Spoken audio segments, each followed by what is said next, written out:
আমি দেশবাসীকে আশ্বস্ত করতে চাই, তাদের কষ্ট মানে আমাদের কষ্ট, তাদের এই কষ্ট লাঘব করবার দায় রয়েছে একটা নির্বাচিত সরকারের। সেই দায় থেকে আমরা সর্বোচ্চভাবে সহানুভূতিশীল দেশবাসীর এই কষ্টের প্রতি।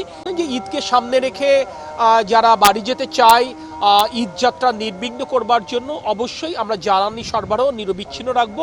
এবং যে সংকটগুলো হচ্ছে এ ব্যাপারে আপনারা দেখেছেন, আমার যে যোগাযোগ মন্ত্রী বলেছেন যে আগামী 15 তারিখ থেকে তাদের জ্বালানি সরবরাহে কোনো সমস্যা হবে না বলে তারা নিশ্চিত হয়েছে। নিশ্চিত কীভাবে হলেন? অর্থাৎ আমরা তাদেরকে নিশ্চয়তাটা দিয়েছি। আপনারা আজকে দিন শেষে কিংবা আগামীকাল দিনের শুরুতেই জানতে পারবেন ঈদ যাত্রা নির্বিঘ্ন করবার জন্য আমাদের কি পরিকল্পনা রয়েছে। নগদ নিয়ে এলো হার না মানা হার অফার।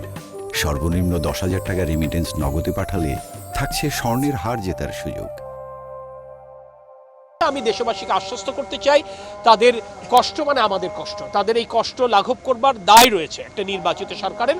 সেই দায় থেকে আমরা সর্বোচ্চভাবে সহানুভূতিশীল দেশবাসীর এই কষ্টের প্রতি, এবং সেটাকে বিবেচনায় রেখে তাদের কষ্ট লাঘবের জন্য আমরা একটি যৌক্তিক সমাধান আমরা খুঁজে বের করবার জন্য আমাদের টিম কাজ করেছেন। যেটা বললাম, আজকে দিন শেষে কিংবা আগামীকাল দিনের শুরুতেই আমরা সেটি আপনাদের মাধ্যমে দেশবাসীকে জানাবো ইনশাল্লাহ। ধন্যবাদ।